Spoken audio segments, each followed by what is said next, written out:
Je vous salue tous ce matin au nom de Jésus. Que le Dieu de Papa Florian soit toujours avec nous, toujours avec vous.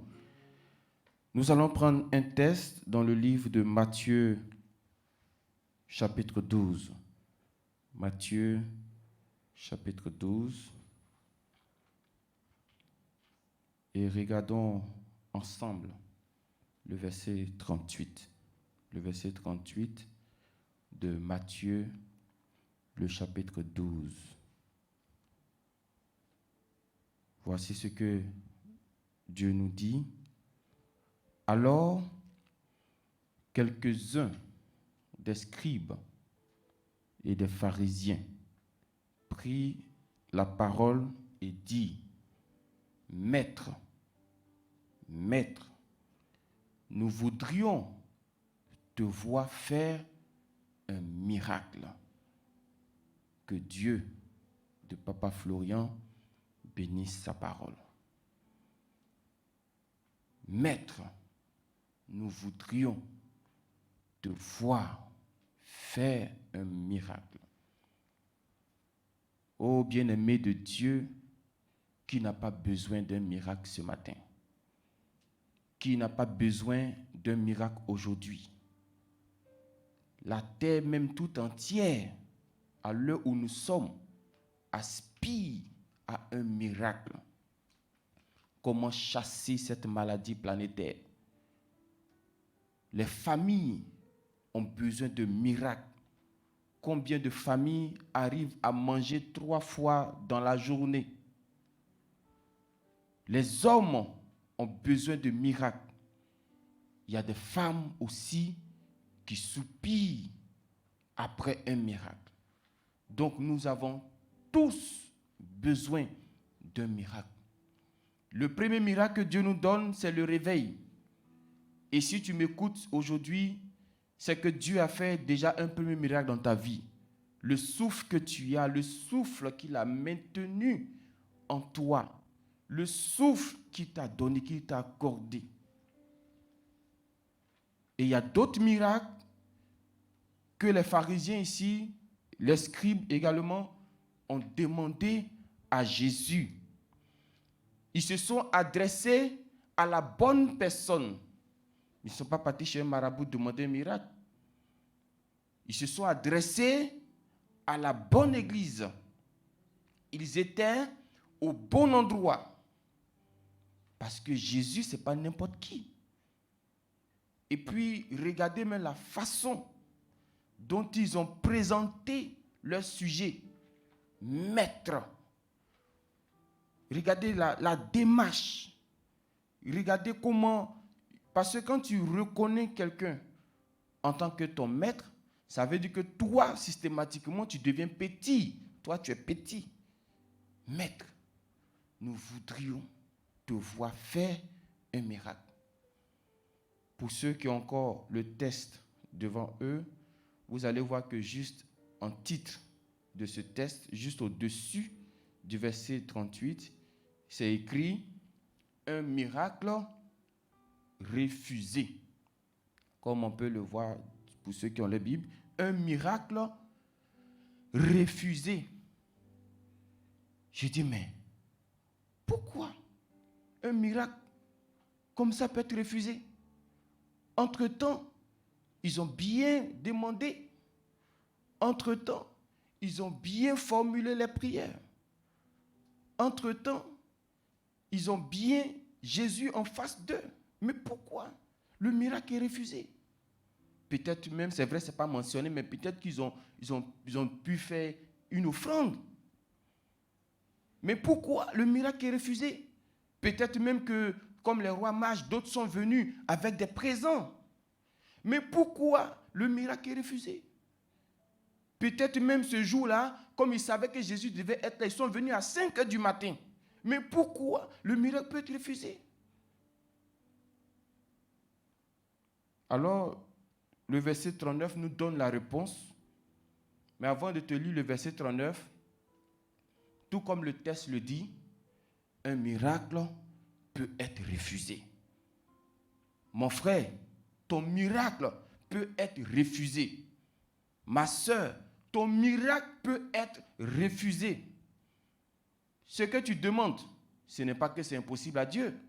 Ce que tu cherches, ce n'est pas que Dieu est incapable de te donner. Mais tout simplement, il te refuse cela. Il te refuse. Il a dit au peuple d'Israël là-bas, vous pensez que ma main écoute pour vous sauver? Vous pensez que mon oreille est dure pour vous entendre? C'est moi qui refuse de vous donner.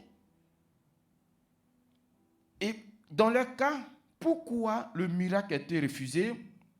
Il leur répondit, une génération méchante et adultère demande un miracle. Il ne lui sera donné d'autre miracle que celui du prophète Jonas. Ce miracle du prophète Jonas, on expliquera cela plus tard. Mais ce qui m'intéresse ici, c'est qu'il y a deux choses qui ont été à la base du refus catégorique.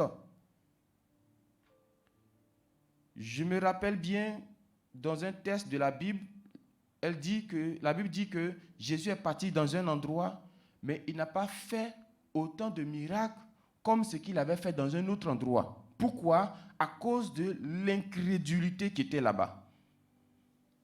Est-ce parce qu'il était incapable? Non, pas parce qu'il était incapable. Mais il y a l'incrédulité là-bas, donc il a refusé carrément. Ici, nous voyons méchanceté et adultère qui sont à la base du refus de leur miracle. Je ne sais pas dans leur miracle qu'est-ce qu'ils attendaient. Peut-être que d'autres attendaient un déblocage financier. Peut-être que d'autres attendaient le travail. Peut-être que d'autres attendaient la guérison.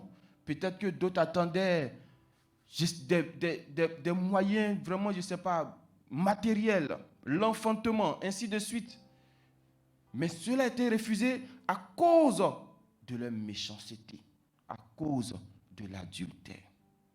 Mon frère, ma soeur, toi qui me suis, toi qui me regardes, comme je l'ai dit, ton miracle peut être refusé.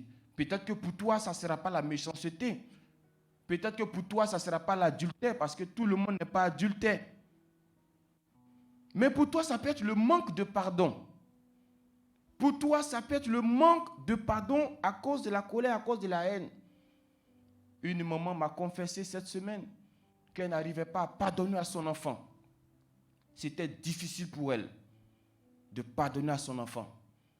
Elle est avec le chemin du ciel. Elle prie longtemps avec le chemin du ciel, mais c'était difficile. Mais avant de dire quoi que ce soit à cette maman, il faut l'écouter d'abord. Il ne faut pas lui dire, mais maman, tu es chrétienne, pourquoi tu ne pardonnes pas? J'ai essayé de l'écouter d'abord. Elle dit, tu vois mon fils, tous les enfants, quand ils veulent faire broutage, ils font ça sur les blancs, ils font ça sur les autres. Mais moi, mon propre fils a fait broutage sur moi. J'ai dit, ah bon? Et il m'a pris 8 000 €. C'est-à-dire, il a son groupe d'amis. Et le groupe d'amis dit, on doit faire broutage. Mais le groupe d'amis n'a pas dit, on doit faire broutage sur ta maman. Mais comme toi, tu maîtrises le système informatique, on va passer par toi. Et pendant qu'ils étaient en train de faire, mais les amis, les autres ne savent pas que c'est sur lui-même sa propre maman qu'il est en train de faire ça. Donc, au moment où ils ont fini de prendre l'argent, c'est là que les amis se sont rendus compte que c'est sur sa propre maman. Et pour cela, les amis étaient fâchés. Donc, ils ont pris tout l'argent sans rien lui donner. C'était aussi le châtiment de Dieu pour lui. Même 1 €, il n'a pas reçu. Mettez-vous à la place de cette maman. Elle avait même convoqué son fils. Mais on ne peut pas l'enfermer. Un parent, tu ne peux pas mettre ton enfant en prison. Ils n'ont pas accepté, la loi n'a pas autorisé cela. Mais elle avait mal dans son cœur. Et l'enfant est parti de la maison comme ça. Combien de temps? Bon, quelque part, elle veut le voir parce que c'est son enfant. Mais d'un autre côté, qu'elle pense à ce que l'enfant a fait, elle n'a plus envie de le voir. Et un jour comme cela, elle a dit, Dieu de papa Florian, il faut ramener mon enfant. Et c'est comme ça que l'enfant est venu. L'homme de Dieu a prié pour elle dimanche. Et dans la même semaine, quelqu'un frappe à la porte. Elle a un autre fils qui va ouvrir. Ah, maman, c'est un tel. Hein. elle voulait changer de visage. Dieu lui a dit, tu m'as demandé de le ramener. C'est moi qui le ramène, mais il n'est plus la même personne que tu as vu partir de chez toi. Gloire à Dieu. Aujourd'hui, elle a mis cette rancœur de côté.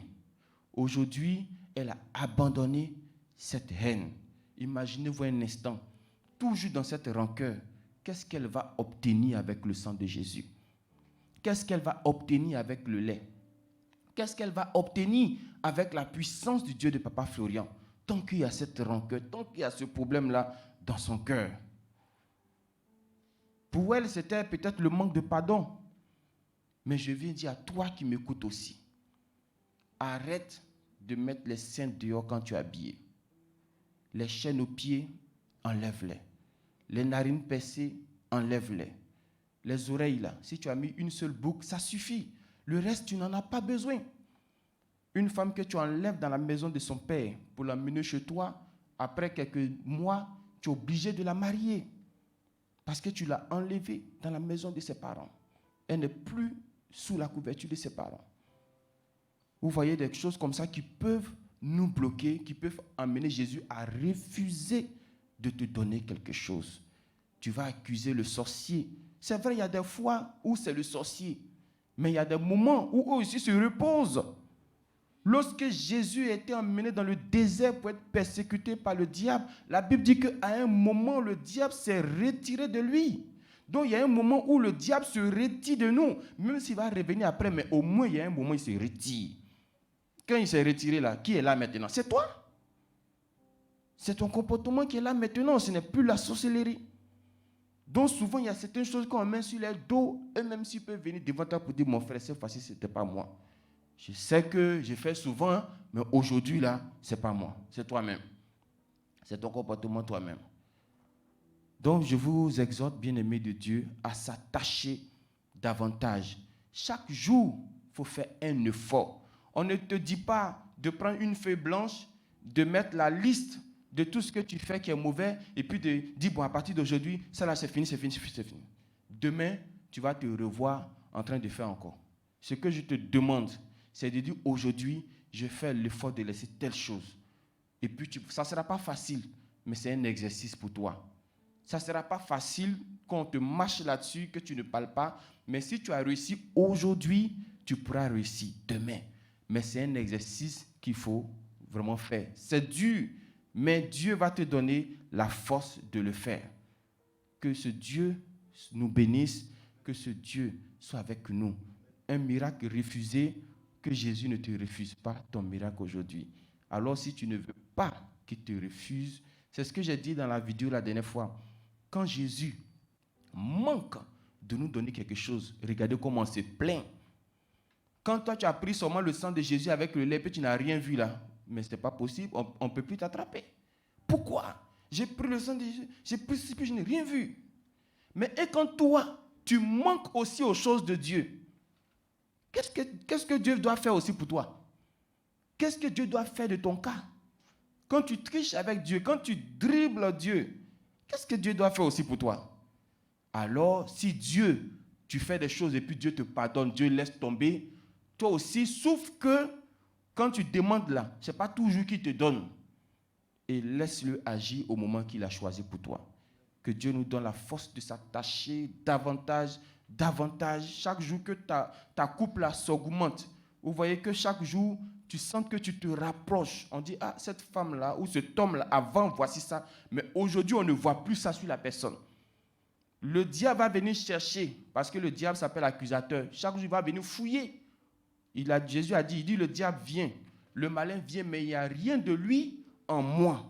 Donc, c'est-à-dire, chaque fois qu'il va venir, il vient pour fouiller. Est-ce que ce qu'il avait laissé hier comme amertume, là, est-ce que ce n'est pas encore là? Ce qu'il avait laissé hier comme haine, est-ce que ce n'est pas encore là? Je voudrais que la prochaine fois, quand il va venir dans ta maison, il ne retrouve plus la haine. Il ne retrouve plus ces choses qui ont été citées. Pour que ton miracle soit parfait. Aucun miracle ne te résiste désormais au nom de Jésus. Dieu de Papa Florian nous bénisse, qu'il bénisse ce nouveau mois que nous entamons au nom de Jésus.